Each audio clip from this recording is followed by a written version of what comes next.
అంతేకాదు ఏదైతే కొన్ని దశాబ్దాల నుంచి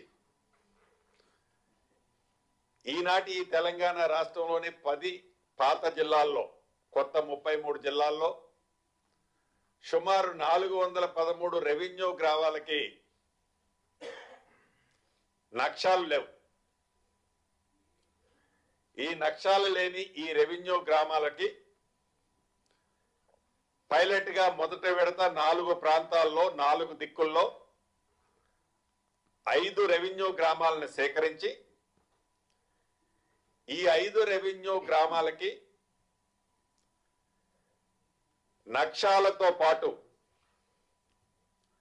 ఏదైతే అక్కడుండే సర్వే నెంబర్లు పాతదంటే 1940లో 48లో సుమారు ఈనాటి తెలంగాణ రాష్ట్రంలో సుమారు 40 లక్షల సర్వే నెంబర్లు ఉండే. అది ఈనాడు సుమారుగా 2,40,00,000 42 లక్షల సర్వే నెంబర్లుగా బై నెంబర్లతో అవతారం ఎత్తాయి. వీటితో అనేక కన్ఫ్యూజన్ క్రియేట్ అవుతుంది.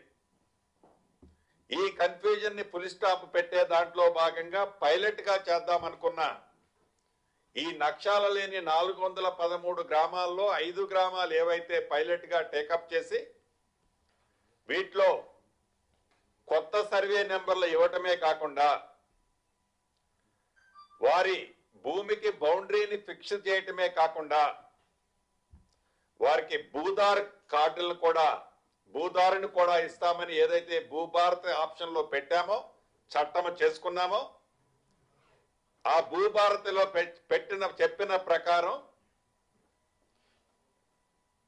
దానికి సంబంధించిన ఈ 5 గ్రామాలకు సంబంధించిన భూదారు కార్డులు కూడా రెడీ అయ్యాయి. స్థానిక సంస్థ ఎన్నికలు ఉన్నాయి కాబట్టి ఈ ఎన్నికలైన మరుక్షణం గౌరవ ముఖ్యమంత్రి రేవంత్ రెడ్డి గారి చేతుల మీదుగా వీటిని స్టార్ట్ చేస్తూ విడతల వారీగా మొదటి విడత ఈ 413 గ్రామాల్లో 5 గ్రామాలు చేస్తే 408 గ్రామాలు ఉన్నాయి నక్షాలు లేని. ఈ 408 గ్రామాల్లో అర్బన్ కి అంటే పట్టణ ప్రాంతంలో ఉన్న రెవెన్యూ విలేజ్లు తీసేస్తే గ్రామీణ ప్రాంతంలో ఉండే రెవెన్యూ విలేజ్లు 373 ఉన్నాయి. ఈ 373కు సంబంధించింది ఫేజ్ 2లో టేకప్ చేసి వీటన్నిటికీ సర్వేతో పాటు వాటి బౌండరీస్ తో పాటు వాటికి సంబంధించిన బై నెంబర్లతో పాటు భూదారు కార్డును కూడా ఇచ్చే కార్యక్రమాన్ని చేపడుతూ థర్డ్ ఫేజ్ లో ప్రతి జిల్లాలో పైలట్ గా థర్డ్ ఫేజ్ కి సంబంధించిన దాంట్లో 70 గ్రామాల చొప్పున ఈచ్ డిస్ట్రిక్ట్ కి తీసుకొని ఆ గ్రామాల్లో కూడా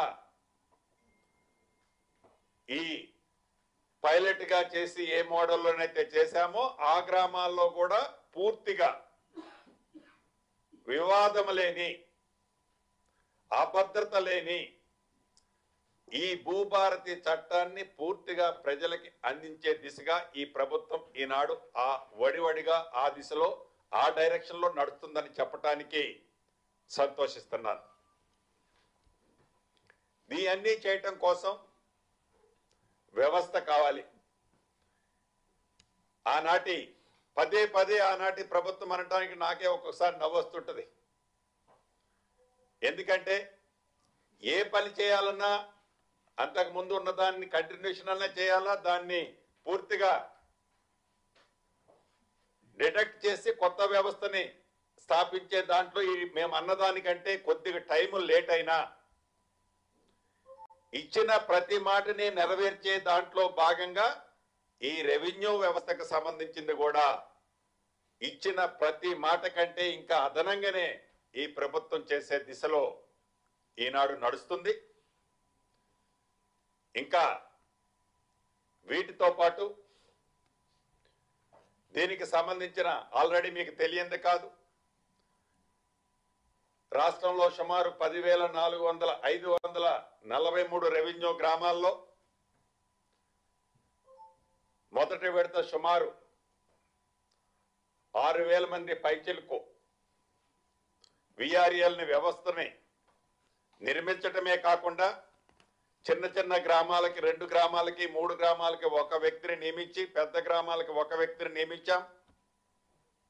ఆ వ్యవస్థతో ఇందాక మేము చెప్పిన ఈ సర్వే వ్యవస్థను కానీ రికార్డు వ్యవస్థను కానీ బౌండరీలు ఫిక్సైజేషన్లో కానీ పూర్తిగా ఆ వ్యవస్థని ఈనాడు ఈ ప్రభుత్వం వినియోగించుకుంటుంది.